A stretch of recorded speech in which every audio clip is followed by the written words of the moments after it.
Alright, welcome back. Today I'm going to discuss two games because that's what I want to do for most back-to-backs. The last time they had back-to-backs against the Penguins, they lost both, and I was really mad. So I didn't want to put in the effort for a team who didn't want to put in the effort on the ice. But for at least one, I'd probably say both these games they did. But as you can notice, 13, Lafreniere on the back, finally came in. So I can finally wear this in the video, so that's cool. Let's get into the two games. So, first game, the Penguins beat the Rangers 5-4 in overtime. First period, 7:39, Zucker from P.O. Joseph. And Kapanen, this is P.O. Joseph is rookie defenseman from the Penguins, kind of just like Andre Miller. He's on the score sheet a lot, and because I only had half of this, I couldn't write out his whole name. 13:52, Lemieux from DiGiuseppe makes it 1-1.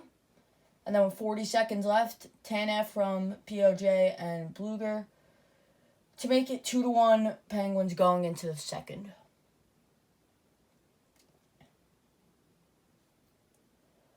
Second period, 7:20, Rooney from Miller and Strome shorthanded goal. This was a weird goal. So what happened was, it was a takeaway, and Miller and Rooney go in on a 2-on-0 shorthanded. How does that happen? You have to have insane defense, just miscommunication, and a complete defensive lapse. That's what happened here. Rooney passes it to Miller. Miller passes it right back. Rooney taps it in. And it's tied up 2-2. Then Kapanen from Malkin makes it 3-2. And Kreider comes back from Trouba and Miller. And then 6 minutes later, Panarin from Buchnevich and Tony DeAngelo. That will be Tony DeAngelo's final point as a New York Ranger. So, as you can see, Rangers are like a very good second period team. I think they have tied for the most second period goals in the NHL. But tied for the least in the NHL in the third period. And that's what happens here. Gensel, 9-18 from CC and Marino. This was a garbage goal in front. I hate to say that it even went in. But it did. It's hockey. So, it's forced to overtime. Rangers are stuck on the ice too long. And Crosby snipes a 5-1 Georgiev. And from POJ and Rust. And that's the game. I was pretty mad. This was my first game wearing the Lafreniere jersey. So, they still got a point out of it. So, technically, out of these two games, the Rangers got the most points. Then shots were 10-13, then 13-9. Sorry, 13-10, then 13-9, then 16-7 Penguins in the third. So, good first two periods for the Rangers, and then not great third period for the Rangers. And then they get outshot 3-1 in overtime, and Crosby buries it 5-hole. DeSmith saves 30 out of 34 for an .882 save percentage for the game. Georgiev saves 33 out of 38 for .868 save percentage for the game. This is what I started to do because I had extra space on the board. I don't know if you could see it or not. So I had extra space on the board. And so I did 3 stars of the game. We have Crosby as the first star, P.O. Joseph as the second star, and Gensel as the third star. I didn't really have too much time for notes as I'm going to go over Tony DeAngelo a lot in this video. This is DeAngelo's last game as a Ranger. Jeff Gorton confirmed that in one of his press conferences. So there's that.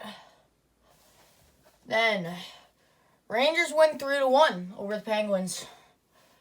This game, I don't know if I've ever invested so much energy into a Ranger game as I had in this game, specifically in the third period.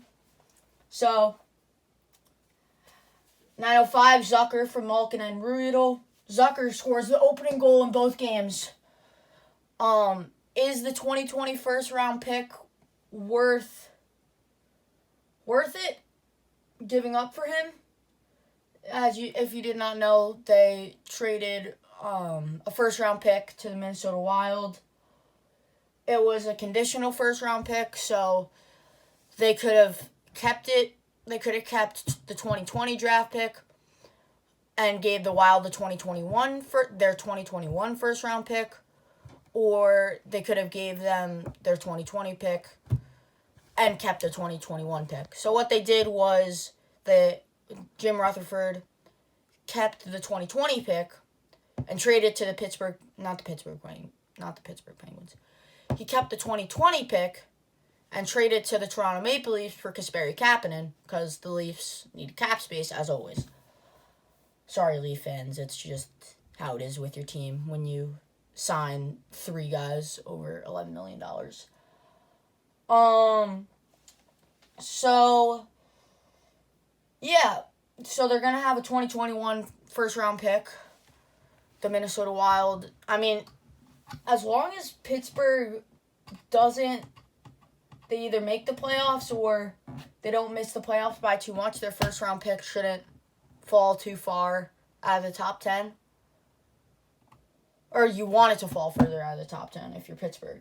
If you're Minnesota, you'd be rooting for Pittsburgh to kind of dip. Second period, 17:42, so with 3 minutes left in the game. Rooney from Panarin and Lindgren. This was a complete crap garbage goal. Threw it in front. Rooney kind of whiffed on it at first, then pulled it back, stuffed it in. There was like 4 guys in front. Somehow found its way into the net. And the Rangers seemed fired up about that goal, just like I was. And then we head into the third period with a 1-1 tie. So, as a Rangers fan, I'm not really too optimistic about third periods, as we've only scored like 2 goals in third periods. So, they turned it around here, I'll tell you that. 11-10, Kreider from Fox and Panarin on the power play. Fox takes a nice wrister, Kreider deflects it in, and I'm fired up. Because I've never seen the Rangers play a third period like this. I mean, the shots were even at 99 in the third period, but the possession was unbelievable for the Rangers. They beat them to every loose puck. It was phenomenal. If they could do that every game, they're finding themselves right back up in the playoff spot. They're only 3 points away from a playoff spot, which is Pittsburgh's.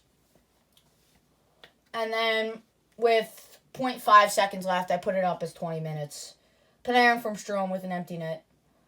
Panarin might as well get another goal. Why not? Fulfill your contract. Whatever you need to do, buddy. Shots are 12-9. Then 6-5 in favor of the Rangers. And then 9-9. 26-24. So this was a good defensive game from both teams, which is funny. Because the Rangers didn't have DeAngelo or Smith because Smith took a hard collision with Brandon Tanev. So Tanev was fine, but Smith, I believe, went into the locker room for a concussion protocol. I could be wrong about that. I probably am, so don't fact check that. But I know he went into the locker room because it did look like a hit to the head. So hopefully he's okay and we don't miss him for too long because our defensive depth, our top 4 is fine, I think.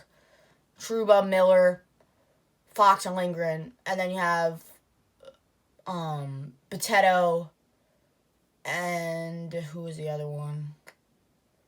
Boteto and Smith, but Smith got hurt. So they're rotating 5D. I actually met Boteto.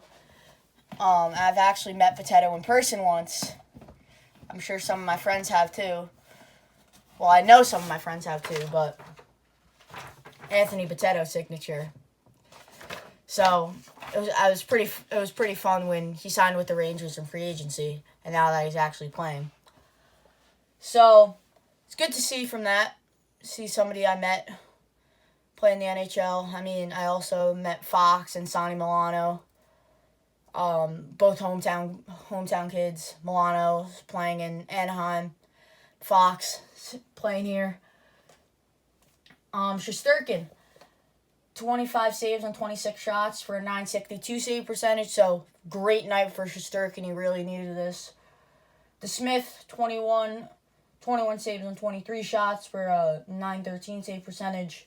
It says 24 shots up here, but that's Panarin's empty net. So then my 3 stars were Kreider gets the first star just because of that huge goal, game-winning goal. We needed that so bad. Shesterkin with the second star, and Panarin with the third star with a goal and 2 assists. So, and as I said, this is the opposite. I don't know if you could see. This is the opposite of the first game. I mean, good first 2 periods for the Penguins, and great third period from the Rangers. Third period can win you games. Have to play the whole 60 minutes, and they did. Now we're going to move on to the Tony DeAngelo stuff. So, boink.